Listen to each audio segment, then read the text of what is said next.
Kiriptoo, biitkooyinii, bilookcheenii jechoota jedhaman kanneen yeroo dhibbaa ol dhageessanii jirtu ta'a. Tarii namni tokko iddoo buna dhugdanitti maallaqa kiriptoo irraa hojjechaa jiru sitti hime. Yookaan ammoo atuu kana dura maallaqa kiriptoo irratti dhabdee jirta ta'a. Tarii hanga ammaa dhugumaa kiriptoon maal akka ta'e beekumsa hin qabdu ta'a. Dhugaa dubbachuudhaaf hundi keessan kophaa keessan hin jirtan. Har'a waliin taanii rakkoolee kana hunda furmaata itti goona. Waa'ee kiriptoo zeeroo irraa jechuunis sababa maallaqni kiriptoo uumameef irraa kaasee waliin ilaalla. Dhuma viidiyoo kanaa irrattis kiriptoon maal akka ta'e, akkamitti akka hojjetu, namoonni maaliif akka jaallatan, namoonni maaliif akka jibban sirriitti hubattuu haganumatti na waliin tura. Mee jalqaba kiriptoon rakkoo akkamii furuudhaaf akka uumame irraa jalqabnu. Mee waan salphaa tokkoon haa jalqabnu. Maallaqa. Yeroo nama tokkoof maallaqa birrii 100 takka harkatti kennituuf ati kenniteefii jirtaa inni ammoo birrii san fudhatee jira jechuudha.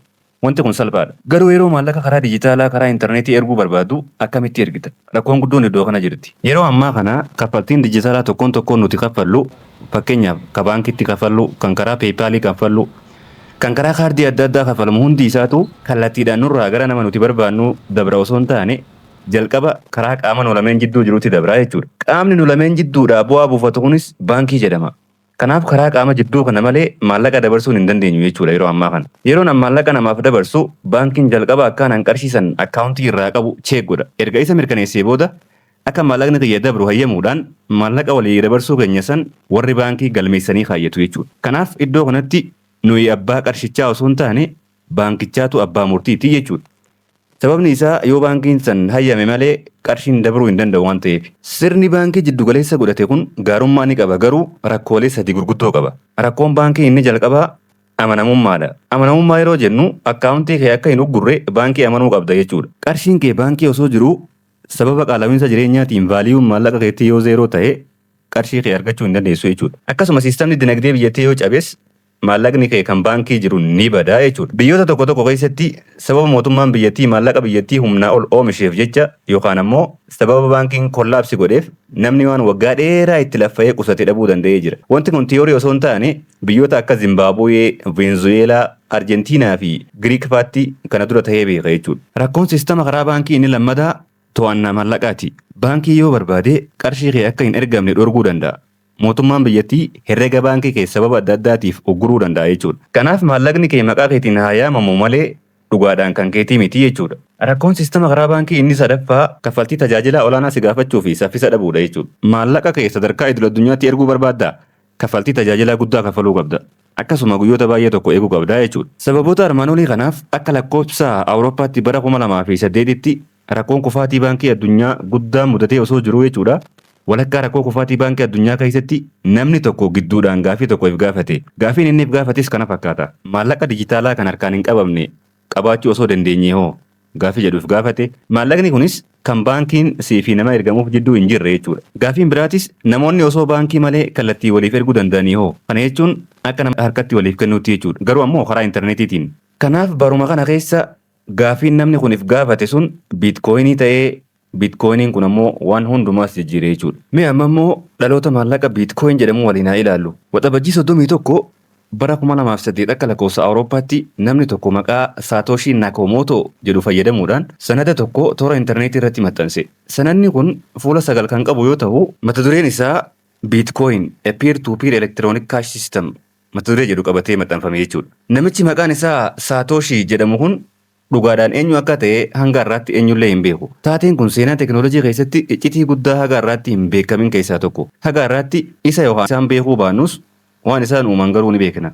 Wanni isaan uuman kunis maallaqa dijitaalaa kan ta'e biitkooyiniidha jechuudha. Gurraandhala 3 bara 2009 akka lakkoofsa Awurooppaatti biitkooyiniin jalqabaa intarneeta irratti tolfame. Namichi Saatooshii jedhamu kun biitkooyinii 50 maayin gochuudhaan bilookii daataa isa jalqabaa sana keessatti galche jechuudha. Haa ta'u garuu biitkooyiniin maali? Biitkooyiniin maallaqa dijitaalaati. Garuu akka qarshii dijitaalaa herrega baankii keessan keessa jiruutii miti. Qarshii dijitaalaa irraa bu'uura irraa garaagarummaa guddaa qaba. Akkamitti akka qarshii fi doolaara dijitaalaa kanaan adda ta'e hubachuudhaaf teekinooloojii isa duuba jiru hubachuun dirqama. Teekinooloojiin isa duuba jiru kunis bilookcheeyin jedhama. Mee amma immoo maalummaa teekinooloojii bilookcheeyinii kana waliin haa ilaallu. Mee jalqaba irratti akkaataa baankiin ittiin hojjetu haa ilaallu. Mee dabtara guddaa tokko haa fudhannu. Akka warra baankiitti dabtarri kun leejarii jedhama. Tiraanzaakshiniin tokkoon tokkoon raawwatame hundi jechuunis eenyutu maal eenyuuf erga kan jedhu tartiibaan leejara kanarratti barreeffama. Kun bu'uuraan akkaataa baankii yeroo ammaa itti hojjetudha. Baankiin hundi leejera dhuunfaa guddaa qaba jechuudha. Kanaaf leejera kana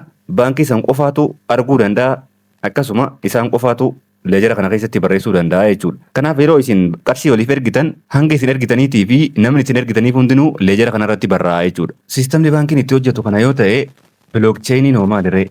Mee amma dabtara guddaa akka baankii kan jenne sanaa fudhannu. Garuu baankiin tokko dabtara kana biiroo isaa qofa keessa kaa'ee tiraanzaakshinii gaggeeffamu irratti barreessuu caalaa bilookcheeniin ammoo kompiitaroonni miliyoonaan lakkaa'amanii fi addunyaa kanarra jiran tokkoon isaanii kooppii wal fakkaataa dabtara kanaa akka qabaatan godhama jechuudha. Inni kunis sakandiitti tiraanzaakshiniin haarawni kan itti dabalamu akkasuma sakandiitti abdeet kan ta'u jechuudha. Wanti kun gaa waliigalatti bilookcheen jedhama. Yeroo namni tokko maallaqa nama tokkoof ergu yeroo wal fakkaataa keessatti kompiitaroota miliyoona irratti abaluu maallaqa abaluuf ergee jira jedhamee galmaa jechuudha. Wanta kana namni abbaa itti ta'u hin jiru, namni iddoo tokko taa'ee to'atu hin jiru, namni hundi ijumaan ilaala malee jechuudha. Wanti hundara nama ajaa'ibu immoo siistama kana osoo akkam taate illee gowwoomsuu fi haak gochuun akkasuma hatuun hin danda'amu jechuudha. Odeeffannoon abaluu maallaqa hangana abaluuf ergee jira jettu kun bilook jedhamti. Bilookiin tunis sakandii muraasa keessatti erga barreeffamtee booda koodii addaa kan haash jedhamuun cufamtee sana booda bilookii isa dura dabartee wajjin wal qabsiifamti jechuudha. Bilookiin infoormeeshina tokkoon daddabarsa maallaqaa qabatte tunis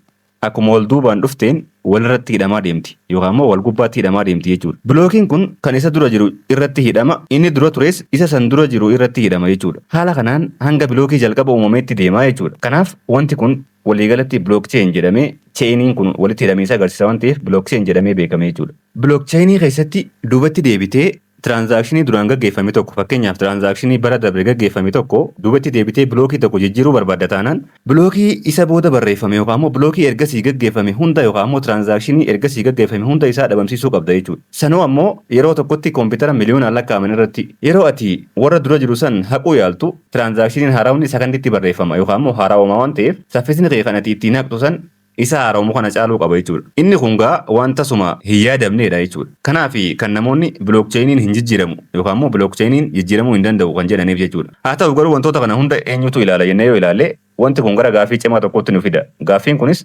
kiriptoo maayining kan jedhu kana jechuudha. Kanaaf kiriptoo maayiningiin maali kan jedhu waliin haa ilaallu. Kiriptoo maayiningiin maali? Kiriptoo maayiningiin nama warqii lafa keessaa qotee barbaadu waliin anaaloogiin isaa wal fakkaata. Maayineroonni kiriptoo kunis lafa qotanii maallaqa barbaadu osoo hin taane kompiitaroota humna guddaa qabu kan herrega garmalee wal xaxaa ta'e furuu danda'u qabatanii hojjetu. Maayining jechuun tiraanzaakshinii tokko mirkaneessuu jechuudha. Fakkeenyaaf yeroo ati biitkooyinii tokko nama biraatiif ergitu tiraanzaakshiniin isin gidduutti gaggeeffaman san maayinerootaan mirkanaa'a jechuudha. Namni kiriptoo maayinera ta'ee fi dursee tiraanzaakshinii keessan san mirkaneesse biitkoonii haarawaa badhaasa argate jechuudha. Tiraanzaakshinii tokko mirkaneessuudhaaf gaafii yookaan rakkoo herregaa wal xaxaa tokko kompiitara paawarfuul ta'een dursitee furuu qabda yookaan immoo furuu danda'uu qabda jechuudha. Namni maayin godhu tokko milkaa'ee fi yoo warra kaan dursee gaafii herregaa sana furuu danda'e bilookii tiraanzaakshinii haarawaa ta'ee fi kan duraanitti aanu bilookcheeyinii irratti dabaluudhaaf carraa argata jechuudha. Kanaaf bilookii tiraanzaakshinii haarawaa dabalte taanaan immoo akka badhaasaatti biitkooyinii haarawaa uumame argatta jechuudha. Kanaaf biitkooyinii haarawaa uumame badhaasaan siif kennan jechuudha. Kiriptoo maayiningiin kun waan lama hojjeta. Tokko biitkooyiniin haarawni akka uumamu godha. Biitkooyinii yeroo uumamu adeemsa suutaatii fi tilmaamuun danda'amuun uumamaa jechuudha. Kan lammaffaa immoo neetwoorkiin kiriptoo kun nageenyi isaa akka eegamu taasisaa jechuudha. Kiriptoo maayiningiin waliigalatti biitkooyiniin miliyoona 21 qofaatu addunyaa irratti uumamuu danda'a. Kanaa ol hin jiraatu jechuudha. Faallaa kanaa garuu mootummoonni addunyaa maallaqa hanga barbaadan yeroo barbaadanitti piriintii godhanii oomishuu danda'u. Biitkooyiniin miliyoona 21 qofatti daanga'uun isaa koodii jalqabaa keessatti barraa'ee waan jiruuf namni tokkolleen jijjiiruu hin danda'u jechuudha. Kanaaf dhagaa namoonni biitkooyiniin warqee dijitaalaa kan jedhaniif yookaan immoo biitkooyinii warqee dijitaalaa jedhanii kan waamaniif jechuudha. Akkuma warqee baay'inni biitkooyiniitis daangaadhaa fi xiqqaadha jechuudha. Adaduma baay'inni biitkooyinii maayin godhamuu baay'achaa deemuun badhaasni maayiningiidhaaf kennamu waggaa 4tti walakkaadhaan irrachaa deema. Wanti kun walakkaa yookaan ammoo haaviing jedhama jechuudha. Kunis dhiyeessi biitkooyinii isa haaraa akka dhibaa'u godha. Biitkooyiniin haarawni uumamuun yeroo dhibaa'u immoo gatiin isaa dachaa baay'eedhaan dabalaa deema jechuudha. Biitkooyiniin kiriptoo jalqaba uumame haa ta'u malee yeroo ammaa kana kiriptoowwan kumaatamaan lakkaa'amantu argama. Fakkeenyaaf gosa maallaqaa kiriptoo kan Ethereum jedhamu beekuu dandeessu. Kiriptoowwan biraa ammoo kanneen stable coins jedhamaniitu jira. Fakkeenyaaf isaan kun kanneen doolaaraan jijjiiraman jechuudha. Fakkeenyaaf kan akka USDT fi USDC faatu jira jechuudha. Biyyoota yeroo yeroodhaan vaaliyuun maallaqa isaanii gabbuu fi ol ka'u keessa yoo jiraattan maallaqa keessan gara kiriptoo USDT fi USDC kanatti yoo jijjiirrattan gatii dhabuu maallaqa keessanii baraaruu dandeessu jechuudha. Meme coins warra jedhamanis ni jiru karaa biraatiin. Kiriptoowwan kanneen tokkoon isaanii rakkoo adda addaa furuudhaaf uumaman. Fakkeenyaaf daldalli akka saffisuuf, saffisa daldalaa eeguudhaaf, iccitii dabalataa eeguudhaaf indaastiriiwwan adda addaa keessatti fakkeenyaaf indaastirii humnaa keessatti tapha adda addaa yookaan geemii keessatti kanaa fi kan kana fakkaataniif uumaman jechuudha kiriptoowwan. Mee amma immoo faayidaa kiriptoon qabu waliin haa ilaallu. Namoonni maaliif kiriptoo jaallatu wanta jedhu waliin ilaalla jechuudha. Dhugaa dubbachuuf kiriptoon faayidaa gurguddaa qaba. Faayidaalee gurguddaa kiriptoon qabu keessaa tokko bilisummaa maallaqaati. Namni bilbila ismaartifoonii qabu kamiyyuu waaleetii kiriptoo qabaachuu danda'a. Nama kana herrega baankii qabaachuun isaan barbaachisu jechuudha. Addunyaa kanarraa geessota herrega baankii hin qabne miliyoona takka tuqaa afurii oltu jira. Kanaaf gaa siistamni kiriptoo kun isaaniif waan guddaadha jechuudha. Lammaffaa daldala daangaa hin qabne gaggeessuudhaaf kiriptoon nama gargaara. Maallaqa Itoophiyaarraa gara Kanaadaatti sekondii 30 keessatti waa bitachuudhaaf erguu ni dandeessa. Karaa baankii yoo ta'e yoo guyyoota hedduu fudhataa kaffaltii tajaajila olaanaa gaafataa kiriptoon ammoo waan kana hundaa'u ni hir'isa jechuudha. Faayidaan kiriptoo inni sadaffaan iftoominaa fi nageenyaaf fayyadaa jechuudha. Bilookcheeyiniin kiriptoon irratti hojjetu uummata addunyaa hundaafuu ifa galaadha. Akkasumas haa gochuu fi jijjiiruu hin dandeessu jechuudha. Sirni faayinaansii aadaa kan akka baankii ammoo yoo fudhattan malaammaltummaadhaaf saaxilamaadha. Malaammaltummaa guddaan keessatti gaggeeffamuu danda'a jechuudha baankii keessatti. Inni afuraffaan faayidaan kiriptoodha abbummaadhaaf fayyadaa jechuudha. Kiriptoo keessatti maallaqa keessattuu itti abbummaa qaba, sumatu itti abbaadha. Kanaafuu baankiin itti abbummaan qabdu jechuudha kiriptoo keessatti maallaqa keessatti irratti. Kanaafuu herrega keessa jalaa cufuu fi ugguruu namni danda'u hin jiru jechuudha kiriptoo keessatti. Dhumarratti immoo kiriptoon rakkoolee akkamii qaba? Mee amma rakkoolee kiriptoo waliin haa ilaallu. Kiriptoon kun rakkoolee hamaa qaba. Isaan keessaayis tokko kiriptoon yeroo yeroodhaan ni jijjiirama. Fakkeenyaaf biitkoonii yeroo hedduu gatiin isaa parsantii 80 gadi bu'ee beeka jechuudha. Kanaaf maallaqa kee biitkooniidhaan qabda taanaan yeroo gatiin gadi bu'u maallaqa kee dhabuu dandeessaa jechuudha. Miidhaan lammataa kan kiriptoodhaa gowwoomsaa fi hanna baay'ee of keessaa qaba jechuudha. Direeleen kiriptoo iskaamaroota hannaa fi piroojeektoota sobaatiin guutamee jira jechuudha. Fakkeenyaaf weebsaayitiin jijjiirraa kiriptoo gurguddoo addunyaa keessaa tokko kan ta'e FTX kan jedhamu bara 2022 keessa kollaapse yeroo ta'u maallaqni biliyoonaan lakkaa'aman badee ture jechuudha. Sababa kanaatiif hojii gaggeessaan olaanaan dhaabbatichaatis mana hidhaa seenee ture jechuudha. Miidhaa kiriptoo keessaa inni sadaffaa dhiibbaa naannootii wal qabata. Fakkeenyaaf biitkoonii maayin gochuudhaaf humna ibsaa guddaa barbaada jechuudha. Fakkeenyaaf hamma biyyoonni tokko tokko waliigalatti fayyadaman caalaa humna ibsaa gaafachuu danda'a jechuudha. Inni kun ammoo baasii guddaadhaaf nama saaxilaa jechuudha. Miidhaan kiriptoo inni afuraffaan kiriptoo wal xaxaadha. Kiriptoo keessatti wanta piraayiveet kii jedhamu tokko yoo dhabde yookaan immoo yoo si jalaa bade piraayiveet kii yoo si jalaa bade jechuudha maallaqa kee dhabdee jirtaa jechuudha. Maallaqa kee yeroo dhabdu ammoo namni si deeggaru tokko hin jiru. Kanaaf bilisummaan kiriptoo itti gaafatamummaa isaatiin wal qixaa jechuudha. Miidhaan kiriptoo inni shanaffaan mirkanaa'uu dhabuu dambiilee adda addaati jechuudha. Biyyoonni addunyaa ammallee kiriptoo biyya isaanii keessatti seera akkamiitiin akka bulchan itti mari'achaa jiru. Fakkeenyaaf dambiin humnaa olii itti bahuu danda'a yookaan ammoo dhorkamuu danda'a yookaan ammoo faayinaansii biyyaa keessatti hammatamuu danda'a jechuudha. Kanaaf namni beeku hin jiru jechuudha. Egaa miidhaan kiriptoo kan inni armaan olitti isiniif hime kana fakkaata. Dhumarratti egaa fuulduratti garam deemaa jira wanta jedhu waliin ilaalla jechuudha. Kanaafuu kiriptoo wal qabatee garam deemaa jira. Dhugaa dubbachuuf namni mirkaneessee beeku tokko hin jiru yookaan immoo namni gara deemaa jiru mirkaneessee addaan baasee beeku hin jiru jechuudha. Garuu wantoonni nuti beeknu kanneen armaan gadii kanaa jechuudha. Tokko baankonni giddugaleessaa maallaqa dijitaalaa mataa isaanii uummachaa jiru. Maallaqni kunis bu'uuraan kiriptoo mootummaan to'atudha jechuudha. Biyyoonni akka US,